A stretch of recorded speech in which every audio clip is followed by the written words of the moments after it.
نحمده ونصلي ونسلم على رسوله الكريم اما بعد فاعوذ بالله من الشيطان الرجيم بسم الله الرحمن الرحيم وآية لهم الأرض الميتة أحييناها وأخرجنا منها حبا فمنه يأكلون۔ اور ان کے لیے ایک نشانی مردہ زمین ہے کہ ہم نے اسے زندہ کیا اور اس سے اناج نکالا تو اس میں سے وہ کھاتے ہیں۔ سورہ یاسین شریف کی آیت نمبر 32 اور تیسرا رکوع کا آغاز ہوا۔ اس آیت کریمہ میں اللہ رب العالمین نے جو اس سے پچھلا رکوع تھا وہ حشر کا پورا بیان اللہ تعالیٰ نے سورہ یاسین شریف کے دوسرے رکوع میں بیان کیا۔ اب یہاں سے اس چیز کو بیان کیا جا رہا ہے کہ حشر کے ممکن ہونے پر جو اللہ رب العالمین نے کائنات میں اتنی نشانیاں رکھی ہیں ان کا ذکر کیا کہ جو اس بات پر دلالت کرتی ہیں کہ انسان مرنے کے بعد اس کو دوبارہ زندہ کیا جائے گا۔ چنانچہ اس آیت کریمہ کا خلاصہ یہ بنا کہ اللہ رب العالمین نے ارشاد فرمایا کہ جو لوگ دوبارہ زندہ کیے جانے کا انکار کرتے ہیں ان کے لیے مرنے کے بعد دوبارہ زندہ کیے جانے پر دلالت کرنے والی ایک عظیم اور واضح نشانی فرمایا مردہ یعنی خشک اور بنجر یہ زمین ہے۔ یعنی اگر اللہ تعالیٰ ارشاد فرماتا ہے کہ تم بنجر اور خشک زمین کو دیکھو کہ یہ نشانی اس میں تمہیں نظر آئے گی کہ اس طرح کہ اللہ رب العالمین اسی بنجر زمین پر اسی خشک زمین پر جب آسمان سے بارش کا پانی نازل کرتا ہے تو کیسے اس بنجر زمین کو زندہ کر دیتا ہے، اور فرمایا اس میں پھر نشو و نما کی قوت اللہ پیدا کر دیتا ہے، اور پھر اسی میں انسان زمین میں اناج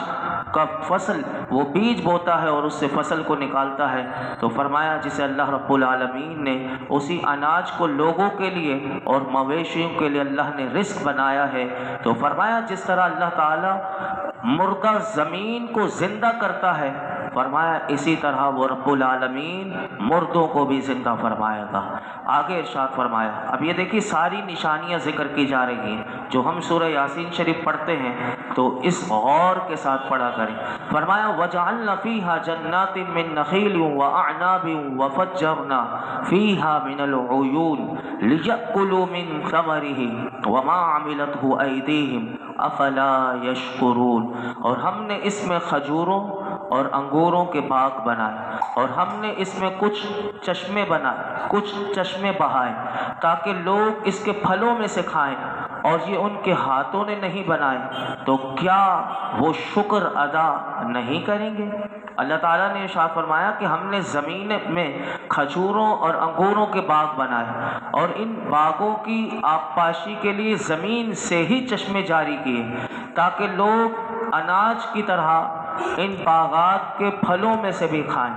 اگرچہ اناج اور پھل حاصل کرنے کے لیے بیج لوگوں نے بوئے اور آبپاشی لوگوں نے کی، مگر اس بیج سے شاخ لوگوں نے نہیں نکالی،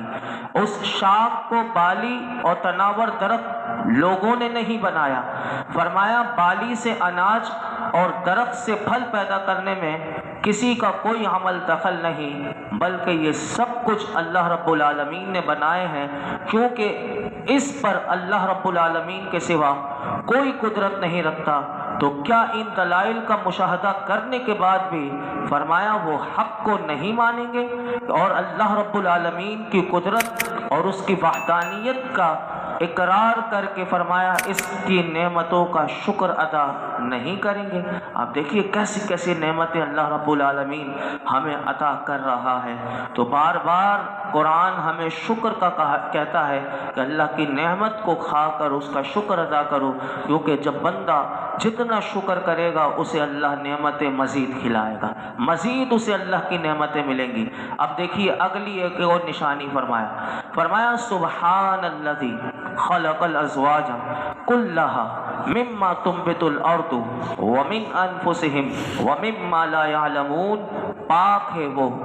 جس نے سب جوڑے بنائے زمین کی اگائی ہوئی چیزوں سے اور لوگوں سے اور ان چیزوں سے جنہیں وہ جانتے بھی نہیں ہیں، یہاں اللہ رب العالمین نے ارشاد فرمایا کہ وہ اللہ رب العالمین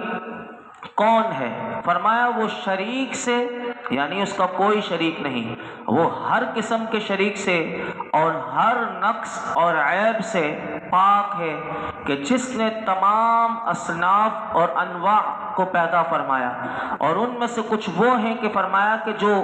جنہیں زمین اگاتی ہے، جیسے اناج ہے، پھل ہیں، نباتات وغیرہ ہیں، اور کچھ وہ ہیں کہ جن کا تعلق خود لوگوں کے نفسوں سے ہے، جیسے ان کی مذکر اور مؤنث اولاد ہیں، اور فرمایا کچھ وہ ہیں کہ جن کی انسانوں کو کچھ خبر نہیں۔ یہ دیکھ لیجئے، اس میں بھی انسان غور کرے۔ آگے پھر اللہ تعالیٰ نے ایک اور نشانی کا ذکر کیا، فرمایا وَآیَةٌ لَهُمُ اللَّیْلُ نَسْلَخُ مِنْهُ النَّهَارَ فَإِذَا هُمْ مُظْلِمُونَ، اور ان کے لیے ایک نشانی رات ہے کہ ہم اس پر سے دن کو کھینچ لیتے ہیں تو جبھی وہ اندھیروں میں رہ جاتے ہیں۔ اللہ تعالیٰ نے جو اس سے پہلے والی 3 آیات ابھی آپ نے سماعت کی، تو اس میں زمین کے احوال سے اللہ تعالیٰ کی قدرت اور وحدانیت پر استدلال کیا گیا۔ اب یہاں سے اس آیت میں رات کے وجود سے قدرت اور اس کی وحدانیت کہ وہ ایک ہے، اس پر استدلال فرمایا جا رہا ہے۔ چنانچہ اس آیت کریمہ میں اللہ تعالیٰ نے ارشاد فرمایا کہ جو لوگ مردوں کے دوبارہ زندہ ہونے کا انکار کرتے ہیں کہ مردے دوبارہ زندہ نہیں ہوں گے، اللہ تعالیٰ نے انہیں غور و فکر کی دعوت دی اور فرمایا ان کے لیے اللہ رب العالمین کی قدرت پر دلالت کرنے والی ایک نشانی وہ رات بھی ہے۔ اس کو بھی دیکھ کر وہ قدرت کو سمجھ سکتے ہیں اور اس کے ایک ہونے کو سمجھ سکتے ہیں۔ فرمایا یہ نشانی کس طرح ایک ہے؟ فرمایا یہ نشانی اس طرح ہے کہ اللہ تعالیٰ سورج کو غروب کر کے رات کو دن سے جدا کر دیتا ہے، اور فرمایا اس کے بعد رات جو ہے وہ ایک ایسی تاریک اندھیری ہو جاتی ہے جیسے کہ اگر انسان غور کرے تو فرمایا انتہائی کالی شے پر چڑھا ہوا سفید لباس کسی نے اتار لیا ہو، یعنی کوئی چیز انتہائی کالی ہو۔ اب جب رات، یہ تو ہمارے پاس روشنی ہے، ورنہ گاؤں دیہات میں جو رہتے ہیں وہ اس چیز کو بڑی اچھی طریقے سے محسوس کر سکتے ہیں کہ فرمایا جیسے انتہائی کوئی کالی شے ہو کہ اس پر چڑھا ہوا سفید لباس کسی نے کھینچ لیا ہو تو پھر وہ سیاہی ہی سیاہی رہ جاتی ہے، یعنی وہ جو کالا لباس تھا وہ کالا رہ جاتا ہے۔ اور فرمایا رات ہونے پر لوگوں کو اندھیرے میں داخل ہونے کے سوا کوئی چارہ نہیں رہتا، پس دن کی روشنی سے رات کو جدا کر دینا اس بات کی دلیل ہے کہ اللہ رب العالمین کی قدرت جو ہے وہ کامل ہے، کوئی چیز اسے عاجز نہیں کر سکتی، اور اس کی قدرت جو ہے وہ ذاتی ہے، کسی کی دی ہوئی نہیں۔ تو جس کی قدرت کا یہ حال ہے تو سوچو تو صحیح، وہ مخلوق کو اس کی موت کے بعد زندہ کرنے پر بھی قادر ہے، کیونکہ ظاہری اعتبار سے یہ دن کو رات سے جدا کر دینے سے بھی زیادہ آسان ہے، یعنی مردوں کو زندہ کر دینا یہ اس کے لیے اور زیادہ آسان ہے۔ پھر اللہ تعالیٰ نے اسی میں ایک اور غور کرنے کی دعوت دی، فرمایا وَالشَّمْسُ تَجْرِي لِمُسْتَقَرٍّ لَهَا ذَلِكَ تَقْدِيرُ الْعَزِيزِ الْعَلِيمِ، اور سورج اپنے ٹھہرنے کے وقت تک چلتا رہے گا، یہ زبردست علم والے کا مقرر کیا ہوا ہے۔ فرمایا کہ اللہ کی قدرت کا انکار کرنے والوں، اس کی عظیم قدرت اور انتہا کو پہنچی ہوئی حکمت پر دلالت کرنے والی ایک نشانی جو ہے وہ سورج بھی ہے۔ اب دیکھیے کیسے غور و فکر کا ایک سلسلہ چل رہا ہے قرآن میں۔ فرمایا کہ ایک نشانی سورج ہے، اور یہ نشانی اس طرح ہے کہ سورج اپنے ٹھہرنے کے وقت تک چلتا رہے گا۔ اس سے کیا مراد ہے؟ تو علماء نے اس کا 2 معنی کیے۔ ایک معنی یہ کیے کہ جس وقت تک سورج کے چلنے کی انتہا اللہ تعالیٰ نے جو مقرر فرمائی ہے اس وقت تک وہ چلتا ہی رہے گا، اور وہ انتہائی وقت جو ہے وہ قیامت کا دن ہے، یعنی اللہ نے اس کے لیے مقرر کر دیا تو وہ قیامت تک چلتا رہے گا۔ تو یہاں سے پتہ چلا سورج چلتا رہتا ہے، لیکن ہماری نگاہوں میں ایسا لگتا ہے کہ سورج ایک جگہ ہے، لیکن دیکھیے کیسے چل رہا ہے۔ اور فرمایا اس کا دوسرا معنی علماء نے یہ کیا کہ فرمایا سورج اپنی منزلوں میں چلتا ہے، اور جب سب سے دور دور والے مغرب میں پہنچتا ہے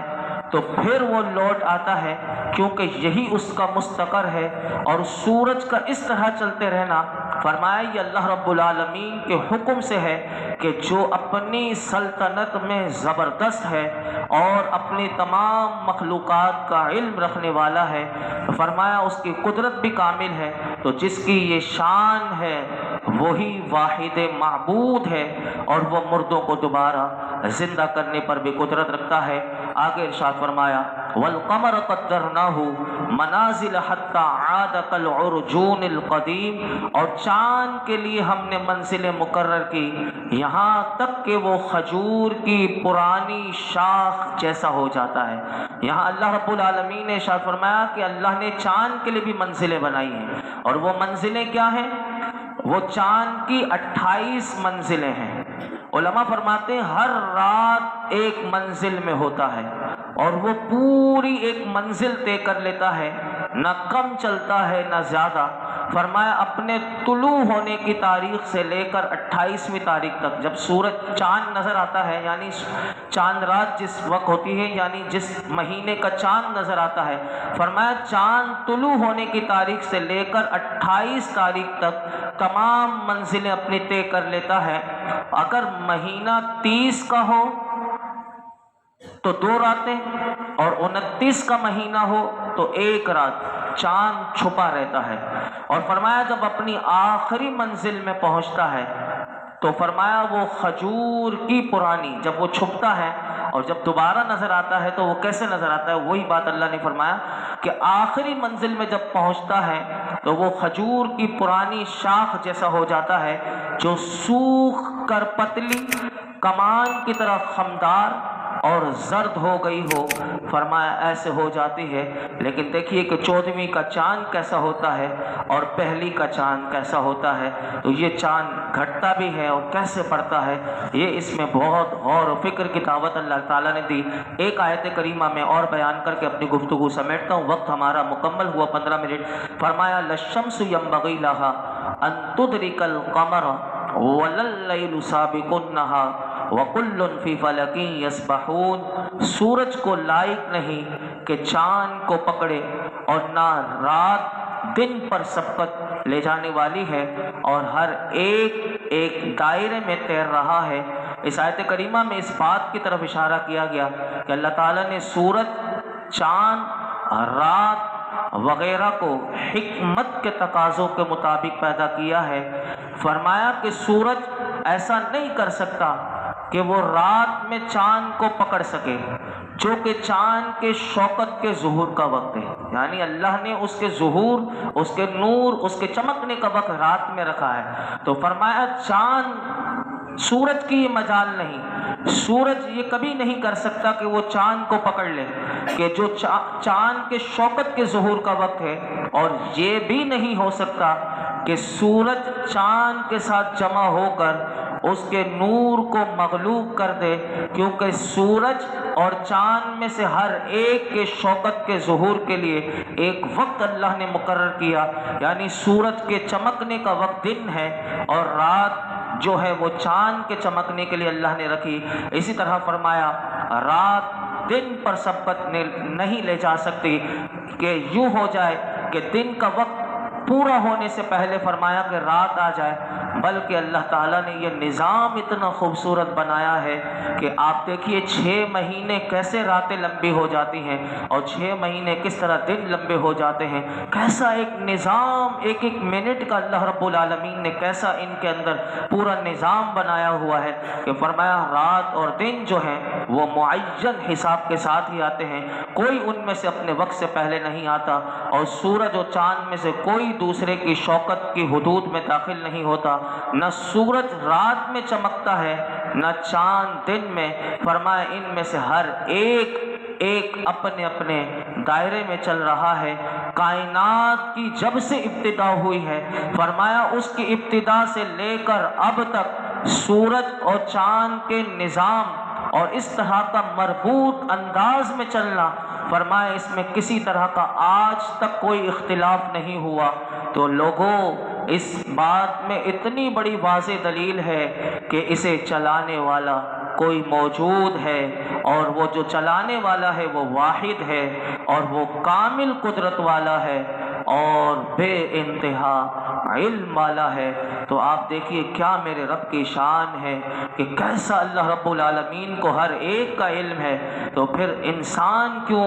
وہ مایوس ہو جاتا ہے کہ میرے بارے میں میرے رب کو نہیں پتہ؟ تو یہ انسان اگر ان چیزوں میں غور کرے تو اسے اپنے رب کی قدرت پر اس پر توکل اور یقین انسان کا بڑھتا چلا جائے گا، اور اتنی ہی اس کو معرفت بھی ملے گی اور اتنا ہی وہ اپنے رب کے قریب ہوگا، اور دنیا سے اس کا دل کم لگے گا، اور اس کو پھر نمازوں میں بھی اور تلاوت قرآن میں اور جو دین ہمیں اللہ کے رسول نے دیا ان چیزوں میں اسے سمجھ آئے گی کہ کتنا وہ حسین نظام اللہ نے ہمیں دیا ہے، اور یہ ساری کائنات اللہ نے انسانوں کے لیے بنائی ہے، نہ کہ انسان انہی میں کھو جائے اور اپنے رب کو نہ پا سکے۔ اللہ رب العالمین ہمیں غور و فکر کی توفیق عطا فرمائے اور قرآن حکیم کے ساتھ وابستہ رہنے کی توفیق عطا فرمائے۔ الحمدللہ رب العالمین والصلاة والسلام علی سید الانبیاء والمرسلین وعلی آلہ واصحابہ اجمعین۔ کہ اللہ پاک جو کچھ سنایا اس میں کوئی غلطی کوتاہی ہو معاف فرما،